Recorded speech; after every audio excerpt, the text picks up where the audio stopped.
Tudo bem? Professor Rafael, e hoje nós vamos estudar sobre o capítulo 6, intitulado Brasil, Movimentos Migratórios. Vamos lá? Bom, inicialmente nós vamos tratar o conceito de migração, certo? Que é o deslocamento de população de um lugar para o outro. Geralmente as pessoas deslocam-se por condições de vida dificultadas, sejam elas sociais ou naturais, para áreas que então possam oferecer uma melhor qualidade de vida. Um dos tipos de migração são as migrações internas, que correspondem aos movimentos populacionais que ocorrem dentro de um país, ou seja, alterando talvez a cidade, mudando de cidade, mudando de estado, certo? De região. Isso corresponde a uma migração interna dentro do próprio país, geralmente por questões meramente econômicas.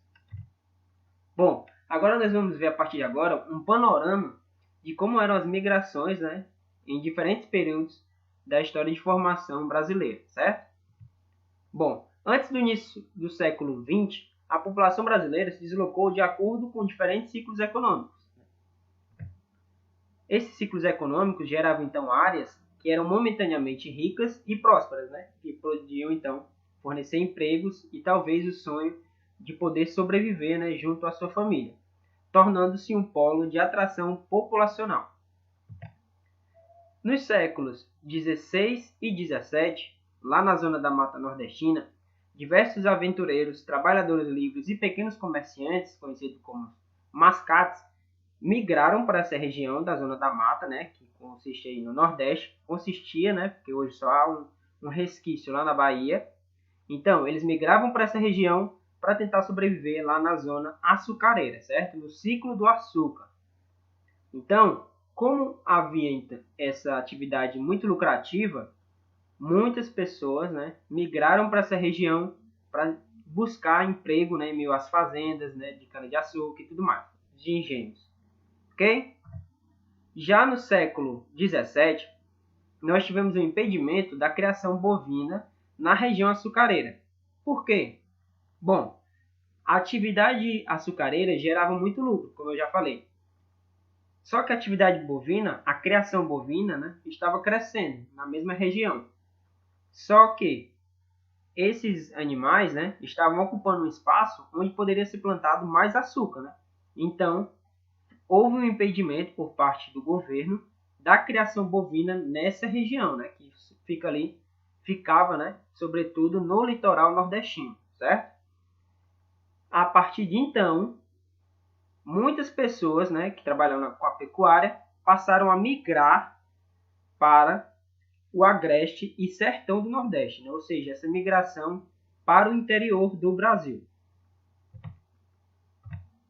Já no século XVIII, nós tivemos a descoberta do ouro lá em Minas Gerais. Então, a partir desse momento, nós tivemos a migração de muitos nordestinos aí pelo Brasil, certo? Só que nesse caso, nordestinos e paulistas migravam para a região lá de Minas Gerais em busca de conseguir juntar riquezas a partir da descoberta do garimpo, do ouro lá em Minas Gerais. Então, por que os nordestinos saíam só para ganhar dinheiro? Não, principalmente fugindo da seca na região, dos coronéis e da própria fome. O nordestino passou então a migrar progressivamente para outras regiões, em busca sempre de melhores condições de vida.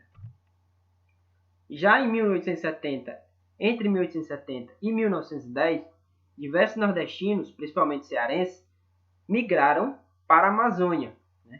Para quê, Rafael? Para que eles migraram para a Amazônia? Bom, por conta do ciclo da borracha, para tentar sobreviver lá na região da Amazônia a partir desse ciclo.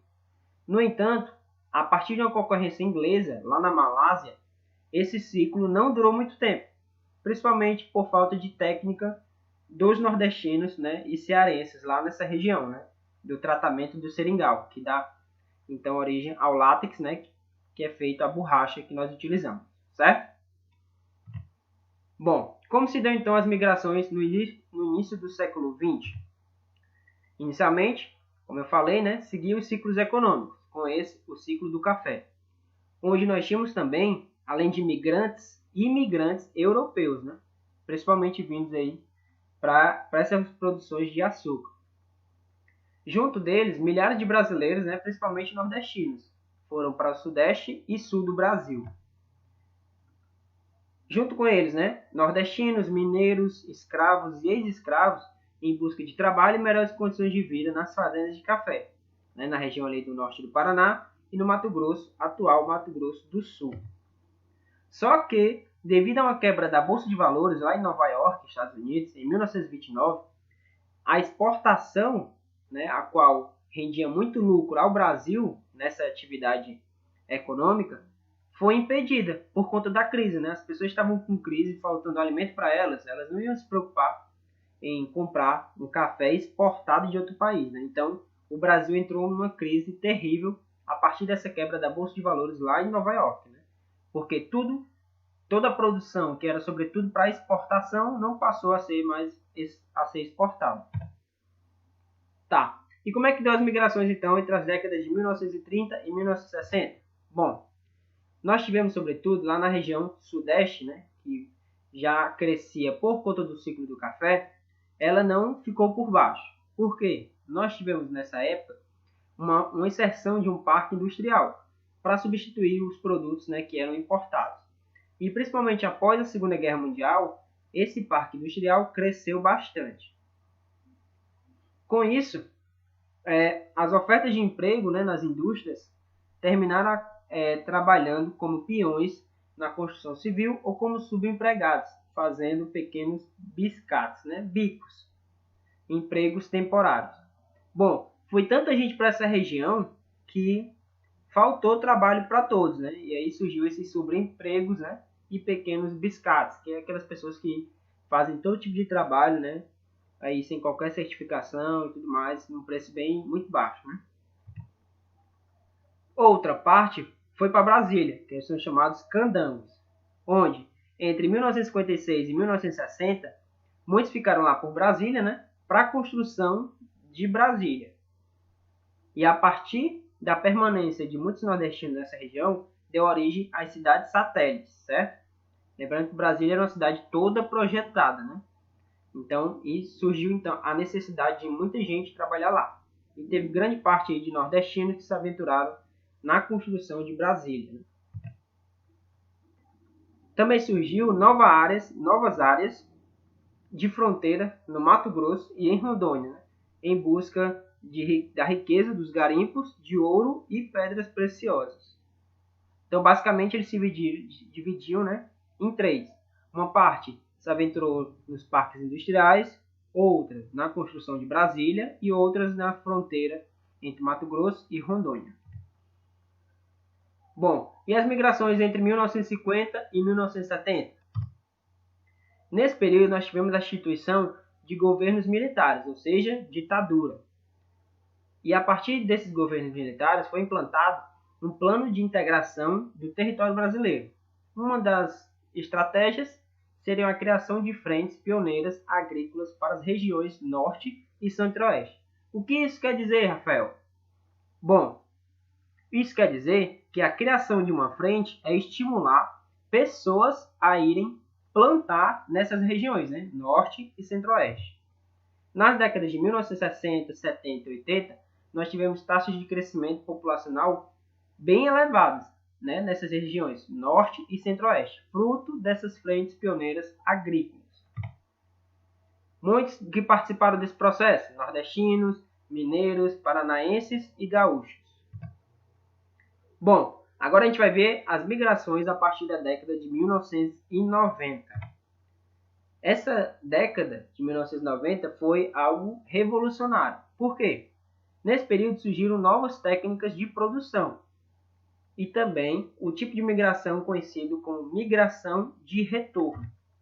Migração de retorno trata-se de movimentos populacionais de volta à origem, ou seja, os nordestinos, né, muitos saíram para outras regiões, mas a partir do momento que o Nordeste em si cresceu, instalou essas novas técnicas de produção, evoluiu, né? Então, muitos nordestinos retornaram, né, para sua terra de origem para então sobreviver, né? Então, esse retorno de nordestinos representou tanto os aposentados quanto aqueles que voltaram, né, atraídos pelo crescimento econômico das capitais. em cidades médias, né, no Nordeste. No processo de desmetropolização ou desindustrialização do Sudeste, certo? O que aconteceu? A cidade já estava tão superlotada em São Paulo que, e com o avanço, né, de muitas áreas, começou então essa migração de retorno, né? Tirando aí São Paulo do foco, né, como uma das principais capitais do país. Então, o padrão migratório ficou entre o eixo norte e sul, nordeste e sul, melhor dizendo. Bom, agora a gente vai tratar sobre o êxodo rural no Brasil. Na década de 1950, a partir da mecanização da agropecuária, nós tivemos um fluxo migratório maior do campo em direção às cidades, né? Que é justamente o êxodo rural, sobretudo de São Paulo e Rio de Janeiro. Já na década de 1970, esse fluxo migratório explode para todas as regiões brasileiras, né? Esse avanço, essa mecanização da agricultura aí atingiu, né, alcançou todas as regiões do Brasil. O que foi então essa mecanização da agricultura? Foi a modernização do processo produtivo, né, com exceção de máquinas, equipamentos, tratores, colheitadeiras, arados mecânicos e ceifadeiras. Ou seja, as pessoas que trabalhavam nesse ramo, né, de agricultura passaram a ficar desempregadas. Por quê? Seu trabalho foi substituído por máquinas, né, que fazem trabalho muito mais rápido e muito mais barato do ponto de vista, né, a longo prazo. Então nós tivemos uma hipertrofia do setor terciário. Que é isso, Rafael? Muita gente desempregada, né? Empregos aí temporários, né, informais, como subempregados, biscateiros e vendedores ambulantes, ou melhor, vendedores informais, né? Para finalizar, vamos tratar o que é emigração. Emigração é o movimento de saída de pessoas de uma determinada área do espaço geográfico, ou seja, emigração é quando algum sujeito sai de seu país, né, para outro país em busca aí de melhores condições de vida, certo? O Brasil não tem essa característica tão forte de emigração, mas nós tivemos algumas ocasiões em que ocorreram-se emigrações, como nas décadas de 1960 e 70, de razão política, né, a partir da ditadura. Como também nós tivemos no governo do Paraguai, o governo do Paraguai cedendo, digamos assim, a venda, né, de um loteamento em fronteira, lá com o Paraguai, lá no Paraná. Então foi disponibilizada a venda para os brasileiros, onde 500 mil brasileiros passaram então a viver lá na fronteira, né, entre Brasil e Paraguai. Esses brasileiros, né, residentes lá no Paraguai são chamados de brasiguaios.